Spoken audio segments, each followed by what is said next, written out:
ഒരു സിമ്പിളായ മത്തിക്കറി ഉണ്ടാക്കിയാലോ? അതിലേക്ക് ഇതാ ചട്ടി ചൂടായി വന്നിട്ടുണ്ട്. അതിലേക്ക് ഇതാ വാളംപുളി പിഴിഞ്ഞെടുത്ത വെള്ളമാണ്, അത് അതിലേക്ക് ഒഴിച്ചു കൊടുക്കാം.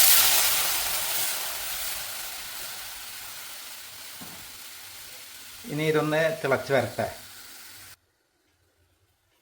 തിളച്ച് വന്ന പുളിവെള്ളത്തിലേക്ക് ഇതാ കാശ്മീരി മുളക് പൊടിയും അല്പം കുരുമുളക് പൊടിയും പിന്നെ ഒരര ടീസ്പൂണ് മഞ്ഞൾപ്പൊടിയും ഇട്ട് കൊടുക്കാം. അതിനോട് കൂടെ തന്നെ ഇത് ഇടിച്ച മുളകാണ്, അതും ഇട്ട് കൊടുക്കുക.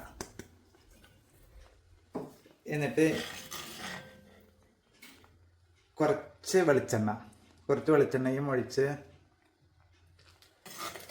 നല്ലവണ്ണം ഈ പുളിവെള്ളത്തിൽ ഈ മസാലകളെല്ലാം നന്നായിട്ട് വഴറ്റിയെടുക്കാം.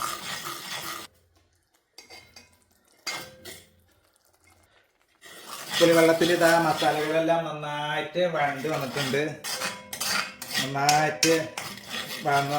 ഇപ്പം ഇനി ഇതിലേക്ക് കുറച്ച് വെള്ളം ഒഴിച്ചു കൊടുക്കുക.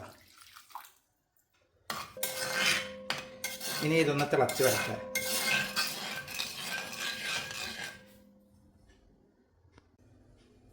ഇതാ നമ്മുടെ ചാറെല്ലാം നന്നായിട്ട് തിളച്ച് വന്നിട്ടുണ്ട്. ഇനി തീ ഓഫ് ചെയ്തിട്ട് ഇതങ്ങോട്ട് മാറ്റി വെക്കാം. ഇനി മറ്റൊരു ചട്ടിയിൽ ഇതാ വെളിച്ചെണ്ണ ചൂടായി വന്നിട്ടുണ്ട്. ഇനി ഇതിലേക്ക് ഒരു ചെറിയ കഷ്ണം ഇഞ്ചി ചതച്ചതും ഒരു 10 അല്ലി വെളുത്തുള്ളി ചതച്ചതും ഇട്ട് കൊടുക്കുക. എന്നിട്ട് നല്ലവണ്ണം വഴറ്റെടുക്കുക. ഇഞ്ചിയും വെളുത്തുള്ളി ഇതാ നല്ലവണ്ണം വഴന്ന് ഒരു മൊരിഞ്ഞ പരുവം എത്തിയിട്ടുണ്ട്. ഇനി ഇതിലേക്ക് ചെറിയുള്ളി ചതച്ചതാണ്, ഒരു 10 അല്ലി ചെറിയുള്ളി ഉണ്ട്, അത് ചതച്ചെടുത്താണ്, അത് ഇതിലേക്ക് ഇട്ടെടുക്കുക. ഇനി നല്ലവണ്ണം വഴറ്റെടുക്കുക. ഒപ്പം തന്നെ കുറച്ച് കറിവേപ്പിലയും ഇടാം. ചെറിയുള്ളി ഇതാ വഴണ്ട് വന്നിട്ടുണ്ട്. ചെറിയുള്ളിയും ഇഞ്ചിയും വെളുത്തുള്ളിയും ഒക്കെ നന്നായിട്ട് വഴണ്ട് വന്നിട്ടുണ്ട്. ഇനി ഇതിലേക്ക് ആവശ്യമായ ഉപ്പിട്ട് കൊടുക്കാം.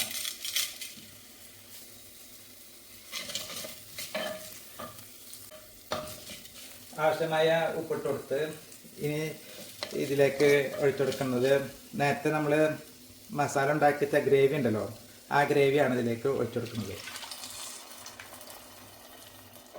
ഗ്രേവി ഇതിലേക്ക് ഒഴിച്ചു കൊടുത്ത് നന്നായിട്ട് മിക്സാക്കിയിട്ട് ഇതിലേക്ക് നമ്മളെ നല്ല ചെറിയ കുഞ്ഞ മത്തികൾ ഇങ്ങനെ പറക്കി ഇങ്ങനെ ഇട്ട് കൊടുക്കാം.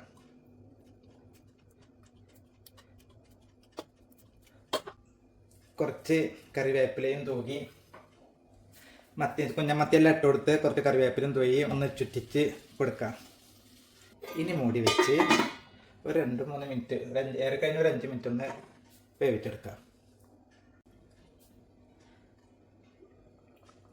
മത്തിക്കറി ഇതാ പിന്നെ നന്നായി തിളച്ചു, പിന്നെ ചാറൊക്കെ കുറുകി നല്ല സെറ്റായി വന്നിട്ടുണ്ട്. ഇനി ഇതിലേക്ക് കുറച്ച് ഒരല്പം കുരുമുളക് പൊടിയും പിന്നെ കുറച്ച് വറുത്ത് പൊടിച്ച ഉലുവപ്പൊടിയാണ്, അതിട്ട് കൊടുക്കുക.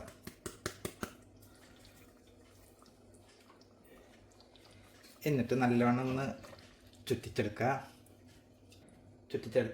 ഒന്ന് മൂടി വെച്ച് 1 മിനിറ്റ് ഒന്ന് ആവി കയറ്റിയെടുക്കുക.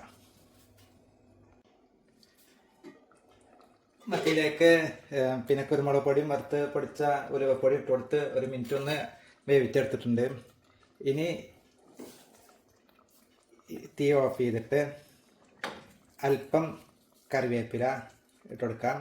അതുപോലെ തന്നെ ഒരു അല്പം പച്ച വെളിച്ചെണ്ണ ഒഴിച്ചു കൊടുക്കാം.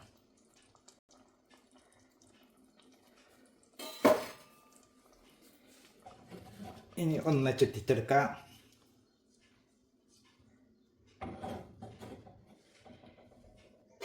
ഇനി മൂടി വെച്ച് 1/2 to 1 മണിക്കൂർ കഴിഞ്ഞ് ഉപയോഗിക്കാവുന്നതാണ്.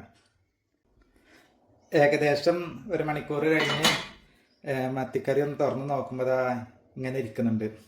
അടിപൊളിയായിട്ട് നല്ല മണം അങ്ങനെ വരുന്നുണ്ട്. ഇപ്പം തന്നെ നന്നായിട്ട് കഴിക്കാൻ തോന്നുന്നുണ്ട്. എന്നാലും ഒന്ന് രുചിച്ച് നോക്കതാ, നന്നായിട്ട് അടിപൊളിയായിട്ട് വന്നിട്ടുണ്ട്. എന്നാലും ഒന്ന് രുചിച്ച് നോക്കാം.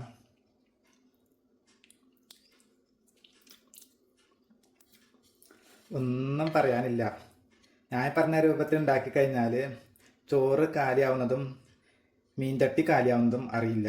അത്രക്കും ടേസ്റ്റായ മീൻ കറിയാണ്.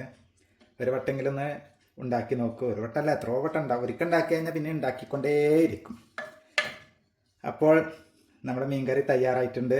ഇതുപോലെയുള്ള സിമ്പിൾ റെസിപ്പികൾക്ക് വേണ്ടിയിട്ട് എന്നെ ഫോളോ ചെയ്യുക, സബ്സ്ക്രൈബ് ചെയ്ത് കൂടെ കൂടുക.